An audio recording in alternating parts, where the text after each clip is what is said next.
নমস্কার বন্ধুরা, সোমার হেসেলে আপনাদেরকে স্বাগত। আজকে আমি আপনাদেরকে করে দেখাবো তার স্পেশাল মুসুর ডালের পাকোড়ার রেসিপি। এখন পবিত্র রমজান মাস চলছে, আর রমজান মাসে অনেকেই কিন্তু রোজা করে থাকেন, আর সন্ধ্যাবেলা তারা কিন্তু রোজা ভঙ্গ করার পরে এইভাবে মুসুর ডালের পাকোড়া অনেক কিছু স্ন্যাক্স হিসাবে ইফতারে গ্রহণ করে থাকেন। তাই আমি কিভাবে মুসুর ডালের পাকোড়া তৈরি করি সেটাই আপনাদের সাথে শেয়ার করলাম। তো চলুন দেখি আমি কিভাবে মুসুর ডালের পাকোড়া তৈরি করেছি। তার জন্য আমি প্রথমে এক বাটি মুসুর ডালকে খুব ভালো করে ধুয়ে আধ ঘন্টা মতো সামান্য একটু জল দিয়ে ভিজিয়ে রেখে দিয়েছি। আমি আমার পরিমাণ মতো মুসুর ডাল নিয়েছি, আপনারাও আপনাদের পরিমাণ মতো মুসুর ডালটা নেবেন।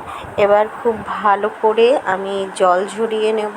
জল ঝরিয়ে নেওয়ার পরে মিক্সির জারের মধ্যে দিয়ে দিয়েছি।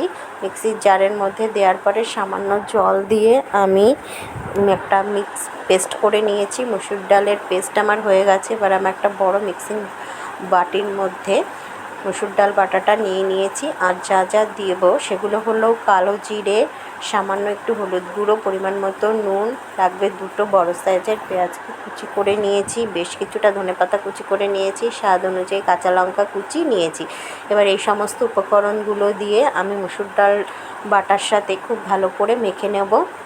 দেখুন মেখে নিয়েছি। এবার 10 মিনিট মধ্যে একটু রেস্টে রেখে দেব। তারপর গ্যাসে কড়াই বসিয়ে পরিমাণ মতো সর্ষের তেল দিয়েছি। তেল গরম হয়ে যাওয়ার পরে আমি মুসুর ডালের পাকোড়াগুলো ছেড়ে দেব। ছোট ছোট আকারে আমি পাকোড়াগুলো ছেড়ে দিচ্ছি। আমি একটা চামচের সাহায্যে পাকোড়াগুলো ছাড়ছি। আপনারা ইচ্ছা করলে হাতের সাহায্যেও ছোট ছোট বলের মতো তৈরি করে ছাড়তে পারেন, আবার চ্যাপটা করেও ছাড়তে পারেন। যার যেরকম ইচ্ছা সেরকম সাইজ করে পাকোড়াগুলো ছাড়তে পারেন। দেখুন আমার পাকোড়াগুলো ছাড়া হয়ে গেছে। এবার গ্যাসের আঁচটাকে লো টু মিডিয়ামে রেখে উল্টে পাল্টে পাকোড়াগুলোকে ভেজে নেব। দেখুন পাকোড়াগুলোর একদিক ভাজা হয়ে গেছে। এবার আমি খুন্তির সাহায্যে উল্টে দেবো, দিয়ে গোল্ডেন ব্রাউন করে আমি পাকোড়াগুলোকে ভেজে তুলে নেব। এই মুসুর ডালের পাকোড়া কিন্তু ডাল ভাতের সাথে খেতে বেশ ভালো লাগে, আবার চা কফির সাথে স্ন্যাক্স হিসাবে খেতেও ভালো লাগে, মুড়ির সাথে খেতেও বেশ ভালো লাগে।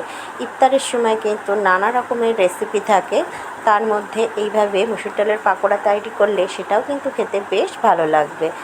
দেখুন গ্যাসের আঁচটাকে লো টু মিডিয়ামে রেখে আমি উল্টে পাল্টে পাকোড়াগুলোকে ভেজে নেব। এইভাবে আমি সমস্ত পাকোড়াগুলোকে ভেজে তুলে নেব। পাকোড়াগুলো ভাজা হয়ে গেলে আমি একটা ছাঁটার সাহায্যে তেল ঝরিয়ে তুলে নেব। দেখুন আমার পাকোড়াগুলো কিন্তু ভাজা হয়ে গেছে।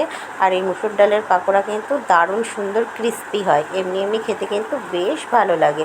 দেখুন ছাঁটার সাহায্যে তেল ঝরিয়ে তুলে নিচ্ছি। এইভাবে আমি সমস্ত পাকোড়াগুলো ভেজে গরম গরম ইফতার স্পেশাল মুসুর ডালের পাকোড়া সার্ভ করে দেবো। আশা করি আমার এই সহজ পদ্ধতিতে তৈরি ইফতার স্পেশাল মুসুর ডালের পাকোড়ার রেসিপিটা আপনাদের ভালো লেগেছে। ভালো লেগে থাকলে চ্যানেলটি সাবস্ক্রাইব করার অনুরোধ রইল, আর রেসিপিটি প্রচুর শেয়ার করার অনুরোধ রইল।